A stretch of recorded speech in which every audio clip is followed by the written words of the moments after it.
Hey, Alice. Thanks for earlier. We hadn't seen each other in 17 years. Hi, Jack. What can I do for you? You told me you'd rather marry a younger back then. What does my ex-husband, who betrayed me and eloped with my sister, want from me now? You wanted to know something about her and kept pestering me, so I gave you my number. Oh yeah, about Mia. I heard you broke up less than a year after you eloped. But what do you want from her now? That was just an excuse.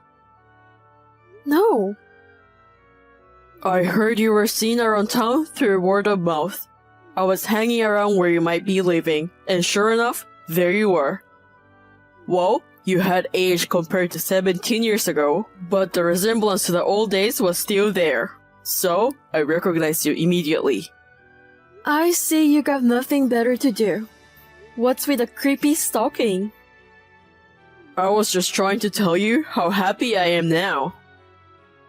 I beg your pardon? I'm about to go out with a very young and pretty girl. Wow. I'm glad to know there still are some girls who likes weirdos. This girl, Erin, is a college student. She works part-time at a diner called Annie's, near the town square. Annie's? It's a famous diner around here, so you must know. Yeah, I do. Erin from Annie's. Hey, she's already cute just by her name. I know the manager there, but Erin's still in high school. What? But the regular customer told me that the manager's daughter is a college student. She is his niece. His daughter's been away for college outside of the state since 2 years ago. Also, she was living in a student dorm in high school, so I don't think you guys have ever met. Oh. By the way, Erin's dad also works at the diner. Seriously? And he's younger than you. No way. You know, before you turn into a creepy pedophile, I suggest you stop going there. Her dad is younger than me? You should be glad to find out before you make a huge mistake. Ugh. Hey. You again? What do you want this time? I couldn't get to the point yesterday because of an unexpected finding. And? If you have something to say, just say it. I'm using up my precious lunch break from work to chat with you. Oh, you're working. Of course I am. I knew it. What's wrong with you? You're a single hack for life. How dare you? You're so rude. It's none of your business whether I'm single or married. Yes, it is. I mean, I'm pretty sure you're not married. Why so? Because the guy who told me about you said you seem to be living alone in a studio apartment. Does that mean you know where I live? Well, yeah. What the heck has been going on since yesterday? You lied to me to get my number. It was a failure, but you brag about dating a younger girl. I thought you just wanted to brag about how happy you were, but you're still pestering me.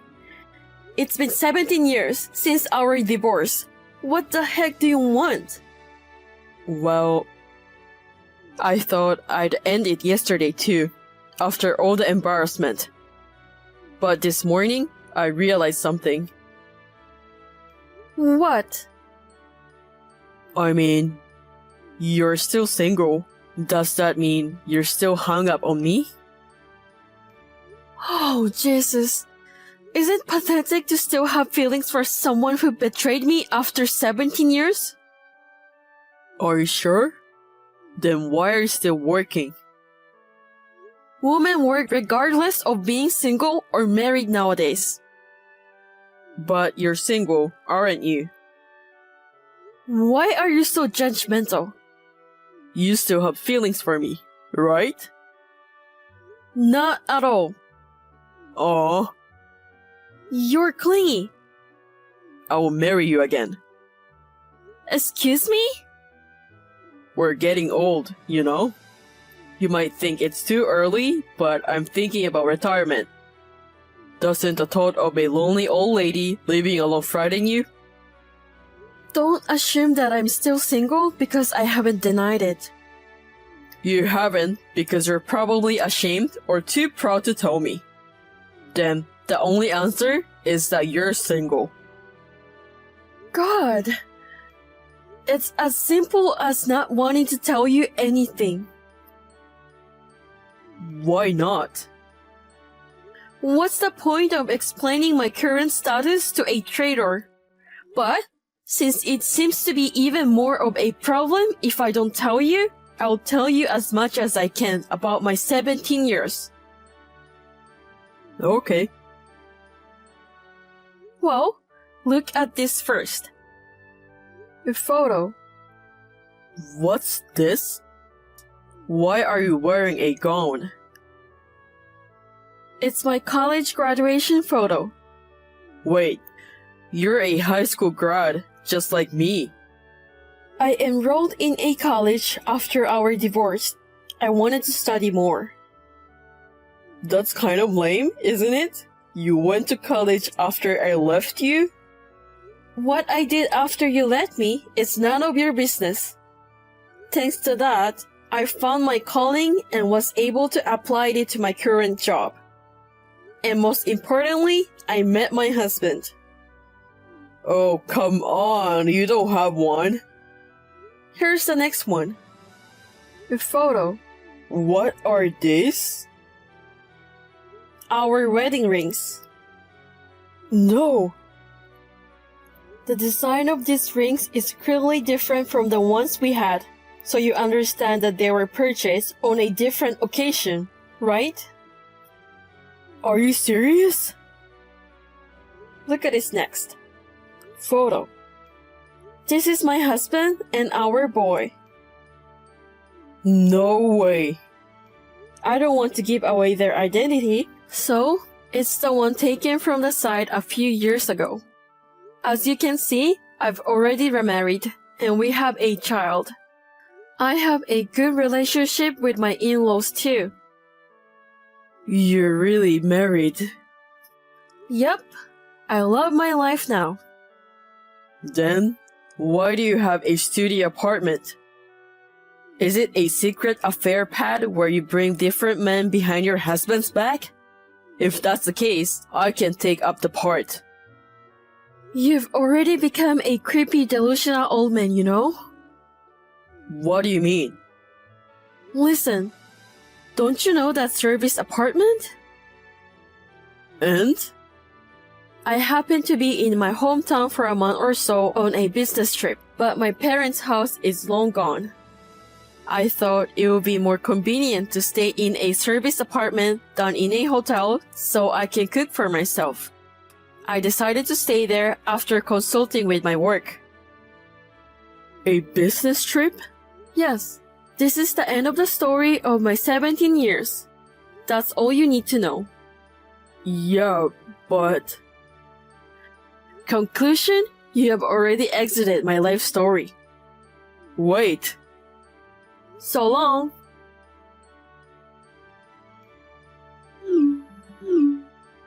Alice, come on. What? Just for the duration of your business trip, let me stay with you. What the heck? I got no place to live. Let me stay. I will please you at night in return. That's gross. My business trip ended the day before yesterday, and I'm already back home. There's no one in that room right now. Oh shoot. You said the trip was for a month. Right, the month ended 2 days ago. Seriously?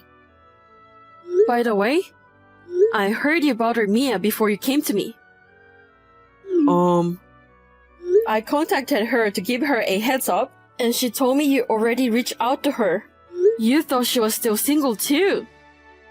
You told her that the woman you had lived with for over 10 years had left you and that you would get back together with her in exchange for her financial support.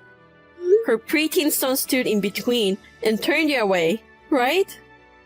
You know that much?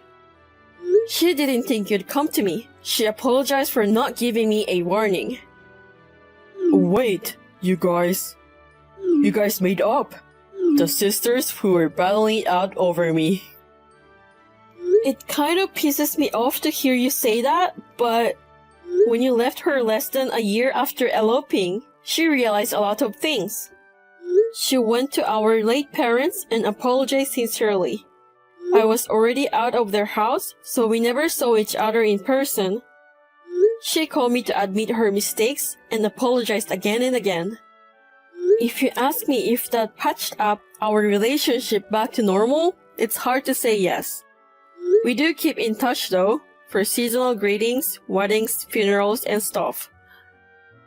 Seriously? So that's it. This is the last time for real. Don't get involved with us anymore. Alice. I don't have a place to live. I don't care. Alice! Goodbye. A few days later, I received a call from Jack's brother. The house of Jack's late parents, which is currently in his brother's name, is far away. He sold all the belongings he had at the time he contacted me, and raised money for transportation to get back there. When he finally arrived, he was in shambles. His brother was disgusted by the creepy details told to him in tears. He immediately asked a company he knew for help, and the next morning, he grabbed Jack by the neck and threw him into the employee housing. Jack, who had no idea what was going on, found a place to live and work. He was told by his brother to refund $30,000 in alimony that he had covered for him 17 years ago. Currently, he's going through vigorous training to toughen up under the guidance of his supervisors. What's going on, Emma? I haven't been able to reach my dad or brother, so I'm contacting you instead. If you know anything, can you let me know? Hey, Isla, you're back. Did you have fun on your trip? Never mind my trip. Everything in the house except for my stuff is gone. What happened? Well, it's just as you see it. We moved out while you were away. Really? Where on earth did you move to? I can't tell you. Why not? It's a tough heart-clenching measure to encourage your independence. Heart-clenching measure? You're almost 30. Stop relying on your family already. Get a job. Start living on your own money, okay? You better start looking for a job tomorrow and try to survive on your own. Okay. By the sound of it, I'm not sure you realize the seriousness yet. You know, it's already been 5 years since your mother passed away. Your father, Sean, and I have no intention of taking care of you at all. I very well know that, but... Ow! You sound so confident. Well, it's better than you cling to us. The lease expires in 3 months there. I've already taken care of the termination of the lease, so you'll have to find a place to live and move out in the meantime. I got it. Then, can I ask you one last thing?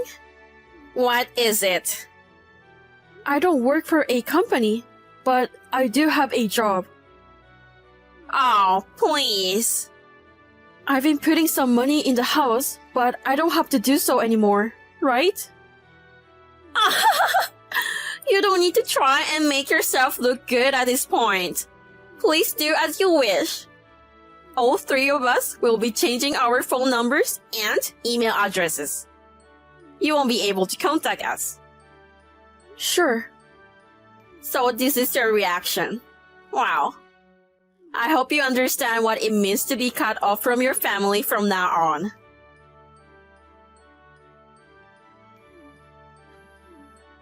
Isla, it's me, Emma. Oh, it's your new number. It's been a while. Where are you now? I've moved since then, and I'm living in an apartment. Oh no, you've already moved out? Of course, a 4-bedroom house was too big for one person. By the way, the landlord's son and his wife are going to renovate the house and move in. That's not good. Why? Do you want to move back in? Your father, Sean, and I are in front of it right now. But I don't have the key anymore, and you're not here either. So, you got a job? Is that why you left? I told you, I've been working all this time. But your father and Sean always complained that you didn't want to work but just stay in your room all day. That's why I suggested we take the plunge and move out. More importantly, it was a good chance to get out of the old house. Oh, I see. It was indeed an Asian house. But you know what? There's only one thing that's different now. With the money saved from paying your expenses, we rented a slightly nicer property. And yet, the balance in our savings is going down at an alarming rate, and I'm afraid we won't be able to pay the rent anymore. Something's weird. Well, of course. I've been putting money into the family savings, so you all have been able to get by. How can an unemployed person do that?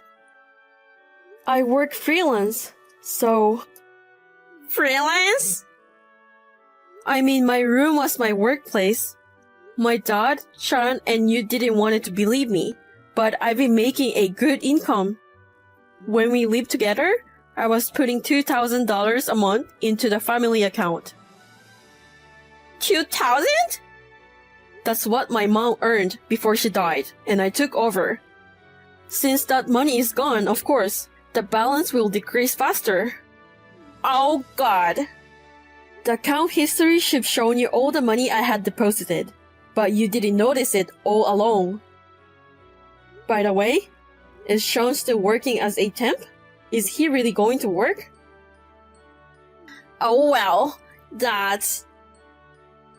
I guess he thought he was better than me, so he always looked down at me. My dad spends like a madman and can't save a penny. Your move must cost you a lot too. With my brother's meager income and my dad's social security, I'm sure you'll be in red from now on. Where do you live now? I won't tell you. You've cut ties with me, haven't you? Well, so long. My brother and his wife thought they could afford to live comfortably on my father's retirement savings. However, my father's spending habits has always been extravagant, especially after my mother's death. More than half of her life insurance was used to pay off his debts. In such a situation, I was putting in 2K amount for them to make ends meet. The punishment I received from my oblivious family was for them to move out without telling me. According to the relative who know the situation, my sister-in-law is constantly fighting with my father and brother, and divorce seems to be just a matter of time. I, on the other hand, took the plunge and changed both my phone number and email, which made me feel so much better. The amount of money I can save has increased, and I'm enjoying my work and life.